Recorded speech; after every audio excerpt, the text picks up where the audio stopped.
Good morning दोस्तों। आज हम सैंपल पेपर जो सीबीएसई बोर्ड का सैंपल पेपर है 2024 का, वो सैंपल पेपर के सेक्शन ए करेंगे। और इसमें फर्स्ट क्वेश्चन हम करेंगे, देखना। फर्स्ट क्वेश्चन है, if two positive integer a and b, दो positive integer a and b are written as a equal to x cube y square, b equal to x y cube, where x and y are the prime number, ये prime number है, then the result obtained by dividing the product, result निकालना जो इनके product को, इसके product को product करके और positive integer by the LCM, LCM से क्या करना, डिवाइड करना। देख क्वेश्चन फर्स्ट है, ए नंबर है x की क्यूब y के, b है हमारा x y की क्यूब। अब देख ये दो नंबर है, ये दोनों नंबर प्राइम नंबर है। अगर दोनों नंबर प्राइम नंबर है तो एलसीएम कैसे लेंगे? एलसीएम देख पहले, इसका एलसीएम होगा, एलसीएम देखना है सबसे बड़ी पावर को देखना है एलसीएम में। इसमें सबसे बड़ी पावर है x क्यूब, और इसमें पावर है x, तो इसमें एलसीएम में हम सबसे बड़ी पावर लेते हैं और इसकी x क्यूब लेंगे। इसमें देखना y स्क्वायर है और इसमें y क्यूब, सबसे बड़ी पावर है y क्यूब, तो एलसीएम होगा y क्यूब, तो ये इसका एलसीएम हो जाएगा। अब इसने क्या बोला कि हमें वो रिजल्ट निकालना, a और b का प्रोडक्ट करना, a और b का प्रोडक्ट और डिवाइड करेंगे एलसीएम से। ये हमने रिजल्ट निकाला भाई, ये क्या बनता है, a और b का प्रोडक्ट करेंगे, a की वैल्यू है x क्यूब y की स्क्वायर और b की वैल्यू है x y की क्यूब, और डिवाइड करेंगे x की क्यूब और एलसीएम से y की क्यूब से। ठीक है, x इस x क्यूब से x क्यूब कैंसिल और इस y की क्यूब से y की क्यूब कैंसिल, और इसका रिजल्ट आएगा x y स्क्वायर। ये इसका फर्स्ट क्वेश्चन का आंसर है, ये फर्स्ट क्वेश्चन आंसर है, और इसमें ये है बी आंसर, बी ऑप्शन है। ठीक है, ये मैं इसको इरेज करता हूं। अब सेकंड क्वेश्चन को देखना, ये सेकंड क्वेश्चन देखना दोस्तों। सेकंड क्वेश्चन में कहता है given linear polynomial f of x, ये गिवन है। अब देखिए ग्राफ दे रखा है, ये ग्राफ दे रखा है y f of x, यानी कि हमें x एक्सिस देखना है। f of x का मतलब हमें y x एक्सिस देखना। अब x एक्सिस में लीनियर, इसमें क्या देखा, टू जीरोस है, one zeros and the zeros ये है, one zeros and the zeros is four है, नो जीरोस। देखो इस क्वेश्चन में y f of x, f of x का मतलब x एक्सिस, x एक्सिस पे देखना, x एक्सिस पे कौन सा वो है, ये x एक्सिस कहां पे कट कर रहा है, 3 0 पे। x एक्सिस पे कट कहां पे कर रहा है, ये 3 0 पे, 3 0 पे, क्योंकि 3 x एक्सिस, x की वैल्यू 3 है और y की वैल्यू वहां पे 0 है, तो x एक्सिस पे कट कर रहा है 3 0 पे, तो इसके जीरोस कितने होंगे, 1 जीरोस होंगे, जीरोस कितने होंगे, 1 जीरोस होंगे। ठीक है, 1 जीरोस। ठीक है, अब अगर ये पूछा और इसका जीरो कितना होगा, जीरोस कितना होगा इसका, यानी कि रूट कितना होगा, वो 3 होगा, यानी इसका ऑप्शन क्या है, बी ऑप्शन ठीक होगा। ठीक है, अब देख थर्ड क्वेश्चन देखो। थर्ड क्वेश्चन ये है, a given pair of line linear equation is non intersecting. Intersecting का मतलब आपने कट नहीं करनी किसी भी पॉइंट में। Which of the following statement is true, कौन सी स्टेटमेंट क्या है, ट्रू है। अब देख इसका ग्राफ ये दे रखा, अब इसमें पूछ रहा है क्या, अब देखिए नॉन इंटरसेक्टिंग है, कभी भी कहीं भी जाके इंटरसेक्ट नहीं करेगी तो मिलेगी नहीं, तो लाइन क्या है, पैरेलल है, और पैरेलल लाइन की, और पैरेलल लाइन की वो इक्वेशन होती है a1 by a2 equal to b1 by b2, c1 by not equal to c1 by c2, ये कंडीशन होती है। अगर ये इक्वेशन, ये लाइन इक्वेशन है a1x b1y c1 equal to 0, a2x b2y plus c2 equal to 0, तो इसकी parallel line की कंडीशन क्या है, a1 by a2 b1 by b2 not equal to c1 by c2, ये इसका आंसर होगा। ठीक है, और ये इसका आंसर है, यानी कि आंसर ऑप्शन है बी इसका। दोस्तों फोर्थ क्वेश्चन करेंगे। फोर्थ क्वेश्चन में क्या है, the nature of the root of the quadratic equation 9x² - 6x - 2 = 0, वो क्या वो है नेचर।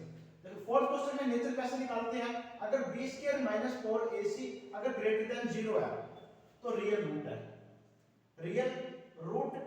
और रूट क्या है? डिस्टिंक्ट। अगर बी स्क्वायर माइनस 4ac अगर इक्वल टू 0 है तो आएंगे इक्वल रूट, रूट क्या इक्वल है एंड रियल है। अगर b square minus 4ac less than 0 है तो रूट क्या है? रूट डिस्टिंक्ट है बट नॉन रियल रूट है, नॉन रियल रूट। ठीक है, ये चीज याद रखना। अब देख ये इक्वेशन दे रहा कि 9x square minus 6x minus 2 equal to 0। यहाँ पे b की वैल्यू माइनस 6 है, a की वैल्यू क्या हमारे 9 है और c की वैल्यू 6 है। तो b square minus 4ac check करते हैं। b स्क्वायर की वैल्यू माइनस 6 का स्क्वायर माइनस 4, a की वैल्यू 9 और c की वैल्यू माइनस 2। माइनस माइनस क्या हो जाएगा? 6 का स्क्वायर करेंगे तो 36 हो जाएगा, ये प्लस 36 हो जाएगा। और माइनस माइनस क्या हो जाएंगे? Plus 9 into 4 36, 36 into 2 72। और अगर करेंगे तो कितना होगा? ये हो जाएगा 108 और 108 और 108 की वैल्यू ग्रेटर देन 0 है, इनकी 108 ग्रेटर देन 0 है। तो रूट कैसे है? रियल रूट है और डिस्टिंक्ट है। अगर b square minus 4ac greater than 0 आए तो इसका आंसर होगा real two distinct and real root, यानी ऑप्शन नंबर सी होगा इसका। ठीक है, टू फिफ्थ क्वेश्चन करेंगे। Two AP have the same common difference. दो एपी है, दो सीरीज है एपी की जिसका कॉमन डिफरेंस क्या है? सेम है, यानी कि सेम है। मैं कॉमन डिफरेंस डी मान लूंगा। The first term of one AP, देखो दो एपी सीरीज है, जो पहले एपी की सीरीज में जो फर्स्ट टर्म है वो फर्स्ट टर्म a1 मान लूंगा, a मान लेंगे, वो कितना है? -1 है। और जो सेकंड एपी है उसका फर्स्ट टर्म है वो -8 है। तो सेकंड एपी उसकी फर्स्ट टर्म क्या है? -8 है। डिफरेंस होगा फोर्थ टर्म कैसे निकालेंगे? a n a plus n minus 1 into D, ये टर्म ऐसे टर्म निकालते हैं। तो हमने कौन सी निकालनी? a फोर्थ निकालनी।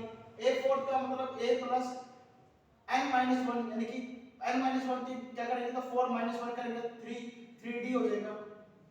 अब देख इस फर्स्ट क्वेश्चन में पहले फर्स्ट ये एक सीरीज 1 है, एक सीरीज ये 2 है। तो फर्स्ट सीरीज में फोर्थ टर्म क्या होगी? a की वैल्यू -1 है, -1 प्लस 3d। ठीक, अब सेकंड में इनका कॉमन डिफरेंस सेम है, लेकिन सेकंड उसमें जो फर्स्ट टर्म है वो -8 है, यानी कि -8 प्लस 3d। अब इसने पूछा है क्या? The difference between their fourth term, इसकी ये फोर्थ टर्म ये है और इसकी फोर्थ टर्म ये है, इनके बीच का डिफरेंस। यानी कि अगर डिफरेंस लिखो तो a4 माइनस इसका a4 करेंगे, तो इसका a4 करेंगे तो -1 प्लस 3d। और इसको क्या करेंगे? डिफरेंस करेंगे तो माइनस करेंगे, अंदर ब्रैकेट -8 प्लस 3d। तो -1 प्लस 3d, अंदर माइनस हो जाएगा तो माइनस माइनस क्या हो जाएंगे? +8 minus 3d, plus 3d minus 3d cancel out हो जाएगा। तो -1 प्लस 8 7। तो इनके जो इनके बीच का डिफरेंस है ना वो होगा 7 होगा, option number C. Sixth question करेंगे। What is the ratio in which the line segment joining the 2 -3 and 5 6 is divided by x axis? क्या पूछ रहे हैं? क्या सिक्स क्वेश्चन है? सिक्स क्वेश्चन में क्या पूछ रहे हैं? क्या कि एक लाइन सेगमेंट है जिसे पॉइंट कर रहा है 2 -3 और दूसरा पॉइंट है 5 6 और ये इंटर डिवाइड कर रहे हैं x एक्सिस को x एक्सिस पे y की वैल्यू हमेशा 0 होती है। ये x एक्सिस बोला क्या? तो y की वैल्यू 0 होगी, x 0 पॉइंट होगा। वो क्या निकालना है? इसका रेशियो निकालना। मान ले मैं k रेशियो 1 में डिवाइड करते हैं। अब k रेशियो 1 में डिवाइड करते हैं तो मैं क्या करता हूं? जब x एक्सिस का हो तो y के कोऑर्डिनेट निकाल लेंगे, जब y एक्सिस का हो तो x के कोऑर्डिनेट निकाल लेंगे, तब जाके इसका रेशियो मिलेगा। मैं मान रहा हूं k रेशियो 1 में 1 मान लिया तो k मैं अब इसका y कोऑर्डिनेट निकालूंगा, k into 6k 1 into -3 upon n plus n, यानी कि इनका रेशियो k प्लस 1 और ये हमने क्या निकाला, y कोऑर्डिनेट निकाला। और y कोऑर्डिनेट से क्या है, ये जो कोऑर्डिनेट निकाला ना, ये y कोऑर्डिनेट निकलेगा। y कोऑर्डिनेट एक्चुअल में क्या है, 0, जो x एक्सिस है इक्वल टू 0 कर दे। अब क्रॉस मल्टीप्लाई करेंगे, k प्लस 1 की 0 से मल्टीप्लाई करेंगे तो क्या होगा, 0 होगा। तो रिजल्ट आएगा 6k - 3 इक्वल टू 0। और ये 3 उस साइड जाके प्लस हो जाएगा, तो क्या हो जाएगा 6k, और k की वैल्यू हो जाएगी 3/6, ये हो जाएगा 1/2। ये 1/2 इसका रेशियो है 1/2, यानी कि रेशियो है 1:2। इसका आंसर 6 का आंसर ए ऑप्शन सही होगा। 7th question, point xy is the distance of 5 units from the origin. How many such points lie in the third quadrant? देखो, ये फर्स्ट क्वाड्रेंट, ये सेकंड क्वाड्रेंट, ये थर्ड क्वाड्रेंट और ये fourth quadrant, ठीक है। ये अपनी x एक्सिस जो है, ये y एक्सिस जो है, ये माइनस x एक्सिस और ये प्लस माइनस y एक्सिस। अब थर्ड क्वाड्रेंट में ये जो पॉइंट है, थर्ड क्वाड्रेंट में लाई कर रहे हैं, थर्ड क्वाड्रेंट में लाई कर रहे, तो ये पॉइंट हो गए -x और -y, -x और -y, और ओरिजिन है हमारा 0 0, यहाँ पे ये ओरिजिन है मेरा, ठीक है। और ये बोल रहा है कि इस पॉइंट से लेके जो इसकी जो डिस्टेंस है वो 5 यूनिट है, 5 यूनिट डिस्टेंस है, ठीक है। तो इस लाइन पे कितने पॉइंट आएंगे वो पता करना। देखो पहले लाइन निकालते हैं, लाइन कैसे निकालते हैं, देखो ये 0 - x का स्क्वायर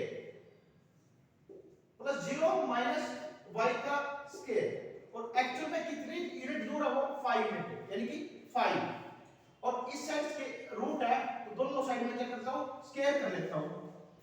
ये हो जाएगा मेरा x² + y² इक्वल टू 5। अब इसको स्क्वायर को रूट बनाने के लिए मैं दोनों साइड क्या कर लेता हूं, स्क्वायर कर लेता हूं। अब स्क्वायर और रूट कैंसिल आउट, तो x² + y² इक्वल टू 25। ये इस लाइन की इक्वेशन होगी, x² + y² इक्वल टू 25। अब इस लाइन पे कितने पॉइंट आ सकते हैं, गिन नहीं सकते, इनफाइनाइट मैनी पॉइंट है, ये भी पॉइंट, ये भी पॉइंट, ये भी पॉइंट, बहुत सारे पॉइंट आ सकते हैं। तो इनफाइनाइट मैनी पॉइंट आएंगे, तो इसका 7th आंसर होगा infinite many point. 8th question करेंगे। 8th क्वेश्चन क्या दोस्तों, ट्रायंगल ABC, ये ट्रायंगल एक गिवन है, triangle ABC, ABC, AB is A, AB की वैल्यू हमारी A, BE है मेरा एक पॉइंट है, यहाँ पे ये गिवन है, ये D है, ये E है, और D जो DE है पैरेलल AB, यानी कि AB और DB क्या है, पैरेलल है, ठीक। DE X है, DE ये हमारी X है, ये गिवन है। BE B है, ये हमारी B है। EC X है, सॉरी C है। तो हमें x की वैल्यू फाइंड आउट करनी है। देख x की वैल्यू फाइंड आउट करेंगे, अगर ये लाइन देख, अगर AB पैरेलल है DE के, अगर एक BC लाइन के ऊपर अगर लाइन AB और DE है और दोनों लाइन पैरेलल है, इसका मतलब इसका B एंगल और इसका E एंगल सेम होगा, क्योंकि ये दोनों लाइन पैरेलल है। और इसका A एंगल और इसका D एंगल सेम होगा। अब एक ट्रायंगल बनाता हूं, देखो ABC। अब छोटी ट्रायंगल बनाता हूं DEC। अब देख इसका B एंगल और इसका E एंगल सेम होगा, इसका A एंगल और इसका D एंगल सेम होगा। जब किसी भी दो ट्रायंगल में दो एंगल सेम है तो वो एंगल से वो ट्रायंगल क्या हो जाएगी, सिमिलर ट्रायंगल हो जाएगी, ठीक है। एंगल से क्यों हो जाएगी, क्योंकि दो एंगल सेम है तो एक ट्रायंगल में एंगल का सम होता है 180। अगर दो एंगल सेम है तो तीसरा एंगल ऑटोमेटिक इक्वल आएगा और कोई चाला नहीं है। इसका मतलब इसका थर्ड एंगल और इसका थर्ड एंगल क्या होगा, सेम होगा। वैसे भी सी एंगल दोनों में कॉमन है, यानी कि इसका बी एंगल और इसका ई एंगल इक्वल होगा, इसका ए एंगल इसका डी एंगल के इक्वल होगा और इसका सी एंगल और सी एंगल के इक्वल होगा। तो इसके एंगल से क्या प्रूफ हो जाएगा, ये ट्रायंगल क्या सिमिलर है। अगर सिमिलर है तो इसका रेशियो क्या होगा, सेम आएगा। ए बी की वैल्यू ए है, BC की वैल्यू हो जाएगी मेरी B प्लस सी, क्यों BE B है और CE EC C है, तो BC हो जाएगा B प्लस सी, ये हो जाएगा मेरा B प्लस सी, EC मेरा C है और DE मेरा X है। अब देखना इस ट्रिपल एंगल के सामने, बड़ी ट्रायंगल में ट्रिपल एंगल के सामने क्या है AB, इसका AB, इस ट्रिपल एंगल के सामने क्या है DE इक्वल टू, इनका रेशियो सेम आएगा। इस सिंगल एंगल के सामने क्या है AC और इस सिंगल एंगल के सामने छोटे ट्रायंगल में क्या है DC। इस बड़ी ट्रायंगल में डबल एंगल के सामने क्या है BC और इसमें छोटी ट्रायंगल में बड़े छोटे दो डबल एंगल के सामने क्या है EC। AB की वैल्यू कितनी है A है और D कितना है X है और BC कितना BC B प्लस C और EC है मेरा C। हमें निकालना है, यहाँ से x की वैल्यू है, क्रॉस मल्टीप्लाई कर देंगे। अगर क्रॉस मल्टीप्लाई कर देंगे ना तो ये हो जाएगा a into C equal to x into b plus C, और b प्लस सी मल्टीप्लाई में है तो इस साइड आके डिवाइड हो जाएगा ac अपॉन b प्लस सी, ये इसकी x की वैल्यू होगी और ये उसका आंसर होगा ac अपॉन b प्लस सी, यानी कि बी ऑप्शन होगा। यहाँ पे हमारे 8 क्वेश्चन कंप्लीट होते हैं। ठीक है दोस्तों, थैंक यू।